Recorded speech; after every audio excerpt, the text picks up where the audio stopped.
18장 15절부터 20절까지 말씀으로 이렇게 살아가야 합니다. 이렇게 살아가야 합니다. 이런 제목으로 말씀의 은혜를 나누고자 합니다. 교회 안에서 우리가 가장 많이 사용하는 낱말이 있다면 그것은 사랑입니다. 사랑. 마태복음 22장 34절 이하에서 한 율법사가 예수님을 시험하여 질문을 합니다. 그 내용은 다음과 같습니다. 선생님, 율법 가운데 어느 계명이 중요합니까? 선생님, 율법 가운데 어느 계명이 중요합니까? 여러분, 예수님을 지금 시험하려고 한 율법사가 던지는 질문이라는 것을 주목하셔야 됩니다. 예수님은 한 율법사의 의도적인 질문에 관하여 지체하지 않으시고 대답하십니다. 같이 읽습니다. 내 마음을 다하고 목숨을 다하고 뜻을 다하여 주 너의 하나님을 사랑하라 하셨으니 이것이 크고 첫째 되는 계명이요 둘째도 그와 같으니 내 이웃을 내 자신과 같이 사랑하라 하셨으니 이 두 계명이 온 율법과 선지자의 강령이니라. 아멘. 마태복음 22장 40절에서 예수님은 온 율법과 선지자의 핵심이 무엇인지 요약해서 말씀하십니다. 먼저 따라합시다. 주 너의 하나님을 사랑하라. 네. 첫 번째, 주 너의 하나님을 사랑하라는 것입니다. 다음으로 따라합시다. 내 이웃을 내 자신과 같이 사랑하라. 첫째는 뭐고요? 주 너의 하나님을 사랑하라. 두 번째, 내 이웃을 내 자신같이 사랑하라. 다시 말해서 하나님을 사랑하고 이웃을 사랑하며 살라. 이것이 온 율법과 선지자의 핵심이다. 이렇게 말씀하시죠. 우리는 예수님이 하시는 이 말씀에서 우리가 하나님을 사랑하는 방법이 무엇인지를 알게 됩니다. 우리가 하나님을 사랑하는 방법이 뭐냐? 우리가 하나님을 사랑할 때 우리 마음을 다하고 목숨을 다하고 뜻을 다해야 합니다. 이렇게 하는 것이 크고 첫째 되는 계명입니다. 그러나 이것으로 끝이 아닙니다. 우리 이웃을 뭐 해야 된다? 사랑해야 됩니다. 어떻게 사랑해야 됩니까? 내 자신같이 사랑하라고 하십니다. 정말 부담스러운 말씀입니다. 하나님을 사랑하며 사는 것은 그래도 할 수 있죠. 나와 하나님 관계에 있어서는 뭐 거치는 게 없거든요. 그래서 하나님을 사랑하며 사십시오 하면은 그래도 부담이 있긴 하지만 그래도 덜 부담스럽죠. 하지만 이웃을 사랑한다는 것이 입으로는 되는데 마음으로는 잘 되지 않습니다. 정말 어렵죠. 특별히 아파트 같은 라인에 사는 이웃과 친하게 지내기가 쉽지 않아요. 보통 아파트 이렇게 같은 라인에 이렇게 있으면 꼭 승강기 앞에 어떤 공간이 있거든요. 그러면 그 공간을 누가 차지하느냐, 그런 것 때문에 갈등을 느끼기도 하죠. 또 막 쓰레기를 막 갖다 놓는다거나 이런 이웃 만나면은 저 같은 경우에는 바로 방 뺄 겁니다. 그러니까 이웃을 사랑한다는 것은 아주 가까이에서 내가 직접 부딪혀야 되기 때문에 쉽지 않다는 거예요. 그러나 하나님을 사랑하고 이웃을 사랑하는 것은 단순히 선택의 문제가 아니라는 거예요. 우리는 이것을 선택하면 된다 이렇게 생각하죠. 우리가 결단해야 할 문제입니다. 따릅시다. 우리가 결단해야 할 문제입니다. 선택이 아니라는 거예요. 하나님을 사랑하고 이웃을 사랑하는 것은 내가 그래도 되고 안 해도 되는 것이 아니라 뭐 해야 된다? 결단해야 된다. 뭐요? 반드시 해야 할 일이라는 것이죠. 온 율법과 예언서의 정신이 이 두 계명에 달려 있습니다. 그러므로 우리는 예수님의 말씀에 절대 순종해야 할 줄로 믿습니다. 마태복음 18장 6절에서 나를 믿는 이 작은 사람 가운데 하나라도 걸려 넘어지게 하는 사람은 누구라도 차라리 그 목에 큰 맷돌을 달고 깊은 바다에 빠지는 편이 낫다고 하십니다. 여기서 걸려 넘어지게 한다는 것은 죄 짓게 한다는 뜻입니다. 죄를 짓게 한다. 예수님이 하시는 말씀이 얼마나 두렵고 떨리는 내용입니까? 마태복음 18장 10절에서 예수님이 이렇게 말씀하시죠. 같이 읽습니다. 너희는 이 작은 사람들 가운데서 한 사람이라도 업신여기지 않도록 조심하여라. 내가 너희에게 말한다. 하늘에서 그들의 천사들이 하늘에 계신 내 아버지의 얼굴을 늘 보고 있다. 아멘. 예수님이 하시는 말씀에서 우리가 주목해서 보아야 하는 표현은 나를 믿는 이 작은 사람 가운데 하나와 너희는 이 작은 사람들 가운데 한 사람입니다. 아무도 관심을 두지 않는 이 작은 사람에게 마음을 쓰신 분이 누구다? 하나님이시라는 거예요. 하나님. 우리가 무시할 수 있고 사람 취급하지 않고 그냥 지나칠 수 있는 사람을 누가 마음을 쓰신다? 하나님이 쓰신다. 이 작은 사람들 가운데 한 사람을 돌보시는 분이 누구시다? 아버지 하나님이시라는 거예요. 삶의 여정에서 사는 것이 정말 힘들고 어려울 때 나란 존재를 회의하게 되죠. 내가 살아야 할 이유가 무엇일까 반문하게 됩니다. 여러분 그러지 않으세요? 그런 생각 들 때가 있지 않아요? 내가 왜 살아야 되지? 내가 앞으로 더 살아서 인생에 무슨 낙이 있을까? 여러분 그런 생각할 때 없습니까? 우리 그런 생각할 때가 있거든요. 자녀를 키우면서도 그 자녀들의 모습을 보면서 내 미래에 어떤 소망이 있을까? 여러 가지 이제 생각을 하게 되죠. 그래서 적지 않은 사람들이 삶의 끈을 놓아버리곤 합니다. 그러나 이 작은 사람들 가운데 하나라도 망하는 것은 하늘에 계신 우리 아버지 하나님의 뜻이 절대 아니라는 거예요. 이게 중요합니다. 이 작은 사람들 가운데 아무도 인정하지 않고 아무도 알아주지 않고 아무도 인간 취급하지 않는 그 한 사람조차도 하나님은 뭐하고 계시다? 마음 쓰고 계시고 돌보고 계시다는 것이죠. 그래서 이 작은 사람들 가운데 하나라도 망하는 것은 하늘에 계신 우리 아버지의 뜻이 절대 아니에요. 그러니까 여러분이 어떤 인생의 고난과 역경 가운데 있다 할지라도 누가 돌보고 계신다? 누가 마음 쓰고 계신다? 하나님이 마음 쓰고 계시고 하나님이 여러분을 붙잡고 계시다는 거예요. 할렐루야. 여러분 가끔 그 뭐라고 그러죠?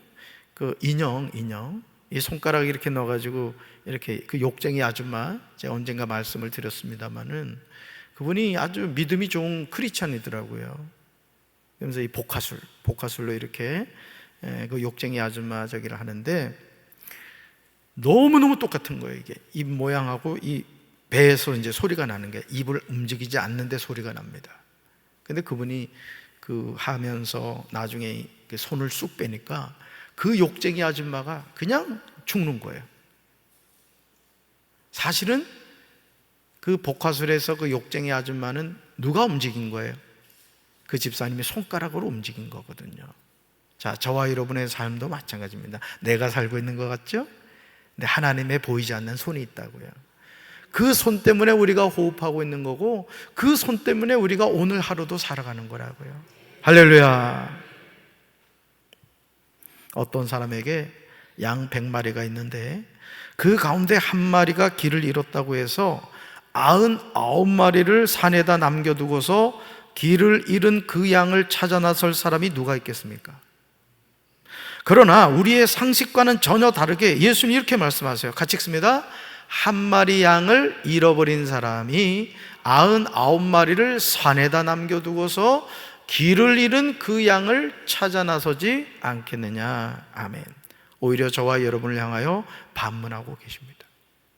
우리는 이 100마리 양 가운데 잃어버린 한 마리 양이 내 양이 아니라 다른 사람의 양이라고 하면 너무나 이성적으로 객관적으로 바라봅니다. 그러면서 이런 생각하죠. 아이고 네가 미쳤어?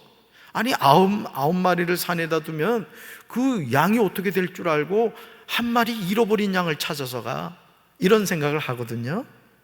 근데 이렇게 제가 질문을 던질게요.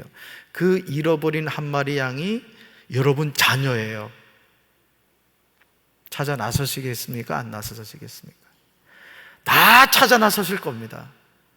아멘이십니까? 바꿔 말씀드릴까요?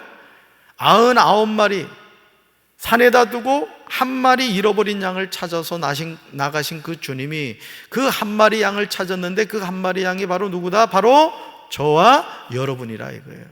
할렐루야. 주님이 잘하셨어요? 잘못하셨어요? 너무너무 잘하신 거예요. 그러니까 오늘 우리가 주님의 그 마음을 알 수 있어야 된다는 거죠. 그러시면서 내가 너에게 말한다고 말씀하시면서 그가 그 양을 찾으면 길을 잃지 않은 99마리 양보다 오히려 그 한 마리 양을 두고 더 기뻐할 것이라고 말씀하십니다. 그 한 마리의 잃어버린 양이 저와 여러분인 줄로 믿습니다. 그러므로 마태복음 18장 15절 이하에서 형제가 죄를 범하였을 때 어떻게 해야 하는지에 관한 말씀은 양 100마리 가운데 길 잃은 양을 찾아 나서는 목자의 심정을 말씀하십니다. 마태복음 15장 15절과 16절의 내용은 다음과 같습니다. 우리 같이 읽습니다. 내 형제가 죄를 범하거든 가서 너와 그 사람과만 상대하여 권고하라. 만일 들으면 내가 내 형제를 얻은 것이요 만일 듣지 않거든 한두 사람을 데리고 가서 두세 증인의 입으로 말마다 확증하게 하라. 아멘. 사랑하는 성도 여러분, 우리 삶에서 가장 가까우면서도 먼 관계가 형제 자매가 아니겠습니까? 한 부모에게서 태어나서 피를 나눈 자녀임에도 남보다 못한 관계를 유지하는 경우를 보게 됩니다. 특별히 이게 장례식을 해보면 형제 자매의 어떤 그 관계를 알 수가 있어요. 뭐 예를 들어 우리 이현옥 권사님도 장례회 오늘 예배 참석하셨습니다마는 부모님 장례 때 형제 자매가 하나가 돼가지고 말이죠, 그냥 오손도손 얘기하면서 마치 어머니 잘 돌아가신 것처럼 그냥 화기애애한 그런 가정이 있는가 하면 어떤 가정에 가면 막 시베리아 바람이 막 불어요. 그냥 막 조금만 정신줄 놓으면 꽁꽁 얼어버려. 찬바람 때문에. 자, 그런데요, 그 형제가 죄를 범하였다면 어떻겠습니까? 그리 자네도 꼴도 보기 싫은데 형제가 나한테 죄까지 지었어요. 여러분이 어떻게 할지 저는 잘 알아요. 아마 뒤도 돌아보지 않고 관계를 끊어버리려고 할 겁니다. 그러나 주님은 다르게 말씀하십니다. 내 형제가 너에게 죄를 짓거든 가서 단둘이 있는 자리에서 그에게 충고하라고 하십니다. 그가 너의 말을 들으면 너는 그 형제를 얻은 것이라고 말씀하십니다. 그러나 듣지 않거든 한두 사람을 더 데리고 가라고 하십니다. 왜냐하면 그가 하는 모든 말을 두세 증인의 입을 빌어서 확정 지으려는 것입니다. 한 번으로 끝내지 말라는 거예요. 다시 시도하라는 거예요. 형제가 죄를 범하였을 때 예수님이 우리에게 문제를 해결하기 위해 제시하시는 이 관계 범위가 점점 확장되는 것을 보게 됩니다. 먼저 가서 그 사람과 상대하여 권고하는 것입니다. 다음으로 만일 듣지 않거든 한두 사람을 데리고 가서 두세 증인의 입으로 말마다 확증하게 합니다. 마지막으로 만일 그들의 말도 듣지 않거든 교회의 말하고 교회의 말도 듣지 않거든 이방인과 세례같이 여기라고 하십니다. 뭐 하라는 거예요? 관계 회복을 위해서 계속 노력하라는 거예요. 수고하라는 거예요. 하나님의 도우심을 구하라는 것입니다. 형제가 죄를 범하였을 때 그 즉시 관계를 끊어버리는 것이 절대 아님을 보게 됩니다. 먼저 혼자라도 다가가라는 거예요. 혼자라도. 다음에 한두 사람을 데리고 가라고 하십니다. 마지막으로 교회에 말하라는 겁니다. 예수님이 이렇게 말씀하시는 이유가 무엇일까요? 그 한 사람이 너무도 소중한 영혼이기 때문에 그렇습니다.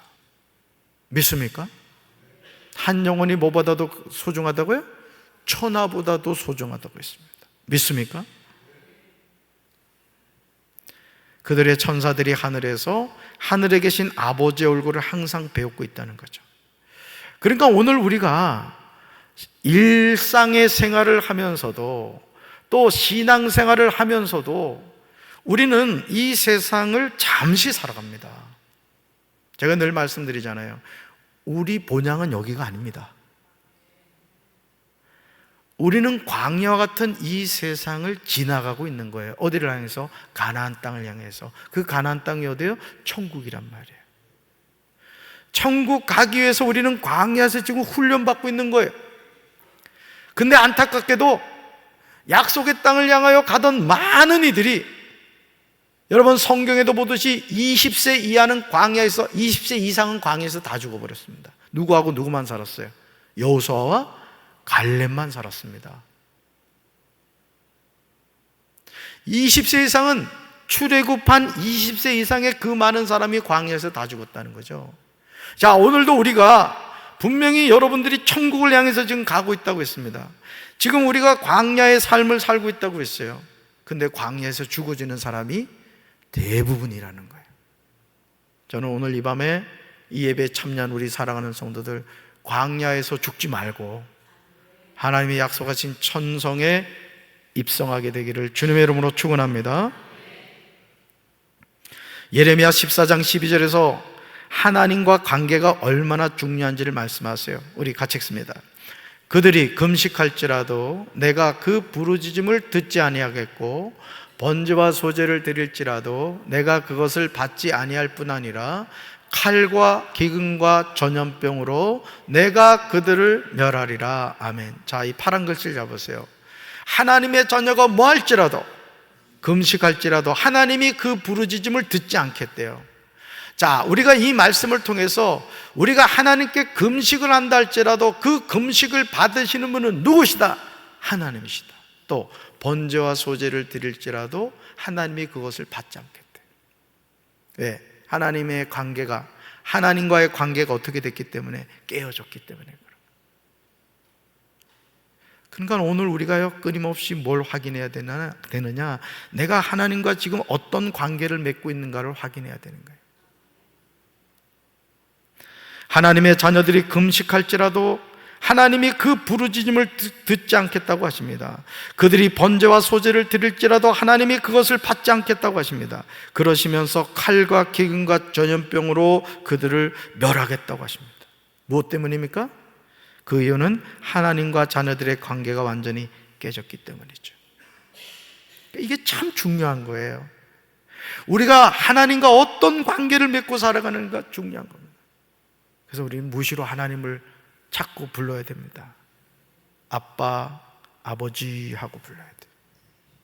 믿습니까? 그래서 하나님을 사랑하며 살아가는 거예요. 또 그걸로 끝이에요? 이웃을 사랑하며 살아가는 거예요. 열왕기상 17장 1절에서 길앗에 우거하는 자 중에 디셉 사람 엘리야가 아합에게 분명히 말하죠. 같이 읽습니다. 내가 섬기는 이스라엘의 하나님 여호와께서 살아계심을 두고 맹세하노니 내 말이 없으면 수년 동안 비도 이슬도 있지 아니하리라. 아멘. 야고보서 5장 17절을 보시면요, 엘리야가 말한 수년 동안이 얼마 기간인지를 나오는데 3년 6개월 동안이라고 말합니다. 3년 6개월 동안. 여러분 3년 6개월 동안이면 몇 개월이에요? 36에 6 하니까 42개월입니다. 여러분 42개월 동안 엘리야가 하나님께 기도했더니 어떻게 됐다고요? 하늘문이 닫혀버렸습니다. 어떻게 이런 일이 가능했을까요? 하나님과 엘리야가 어떤 관계를 맺었다는 거예요? 신뢰의 관계가 있습니다. 엘리야가 하는 말을 누가 들으셨다는 거예요? 하나님이 들으셨다. 저는 이런 은혜가 여러분의 삶에 함께 하시길 주님의 이름으로 축원합니다. 하나님은 오늘도 하나님과의 영적 관계를 통해서 친밀한 관계를 맺고 있는 하나님의 자녀의 소리에 응답하십니다. 여러분 지금도 하늘문이 닫히고 열립니다. 믿습니까? 그런 은혜가 여러분의 삶에 함께 하시길 주님의 이름으로 축원합니다. 이스라엘 백성들이 하나님을 떠나서 바알과 아세라를 섬김으로 관계가 깨졌을 때 이스라엘 땅에는 비도 이슬도 내리지 않았어요. 지난 3년 동안 경험했던 코로나19도 우연히 생긴 전염병이 아닙니다. 지구촌 곳곳에서 일어나고 있는 지진과 산불과 폭우는 환경재앙이기도 하지만 하나님의 심판하시는 거예요. 우리가 영적으로 잘 분별해야 되는 겁니다. 지난번에도 그 하와이에서 말이죠, 그 산불 나가지고 그 수많은 사람들이 목숨을 잃었다고요. 여러분 하와이 저는 뭐 한 번도 안 가봤습니다만은 거의 뭐 지상낙원 같다 그러더라고요. 너무너무 좋다는 거예요. 환경 자체가. 근데 어떤 사진을 딱 봤더니 벽돌로 지은 집 한 채 외에는 그냥 다 타버린 거예요. 그러니까 이 세상 모든 거는요 다 타버립니다. 하나님이 그 사진을 통해 우리에게 뭘 알려주죠? 얘야, 이 세상에 너희들이 아무리 아름답게 갖고 나도 한순간 사라진다? 이걸 알려주시는 거예요. 그러니까 우리 소망을 어디에 두라는 얘기예요? 땅이 아니라 하늘에 두라는 거예요. 오늘 이 비를 뚫고 이 예배 나오신 여러분들을 축복합니다. 하나님이 감동하셨을 거예요. 분명히 비 오는 거 핑계대고 집에서 테레비 보는 사람들이 있을 거야. 평소 오던 사람하고 내가 비교해 한번 봐야 되겠어. 그러니까 우리가 이 세상을 살면서요 계속 이런 일들이 일어나는 거예요. 내가 하나님과 어떤 관계를 맺고 있는지. 여러분 설레지 않아요? 그러니까 하나님과의 관계를 통해서 신뢰가 회복되면요 여러분이 하는 말을 누가 책임지신다? 하나님이 책임지신 거예요. 할렐루야. 누구든지 나를 믿는 이 작은 자 중에 하나를 실족하게 하면 차라리 연자맷돌이 그 목에 달려서 깊은 바다에 빠뜨려지는 것이 낫다고 했습니다. 하나님 앞에서 한 영혼이 이토록 소중한 거예요. 그러므로 우리는 한 영혼이 시험 들게 하는 것이 아니라 한 영혼을 건져내는 영적인 파수꾼이 되어야 될 줄로 믿습니다. 여러분을 만나는 모든 사람들이 여러분으로 말미암아 신앙이 회복되고 하나님을 만나고 성령의 충만함을 체험하게 되길 주님의 이름으로 축원합니다. 그래서 속회 인도자와 속자님들은 예를 들어 예배 때도 말이죠, 여러분 홀라당 오지 말고 속돈들한테 카톡도 보내고 문자 보내서 나 혼자 가려니까 너무너무 믿죠. 뭐라 그래? 믿죠다 그러나? 멋쩍어. 아는데 일부러 물어본 거야. 그러면서 말이죠, 물어볼 수 있잖아. 담임 목사님이 자꾸 나 레이저 쏜다, 나만 왔다고, 이런 선한 거짓말도 좀 하고 말이지. 마태복음 18장 18절에서 예수님은 땅에서요 이 매는 것의 중요성을 말씀하세요. 땅에서 매는 것 같이 읽습니다.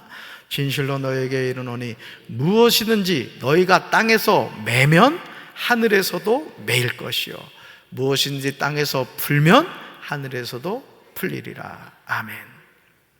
사실 우리는 이 말씀을 거꾸로 이해하죠.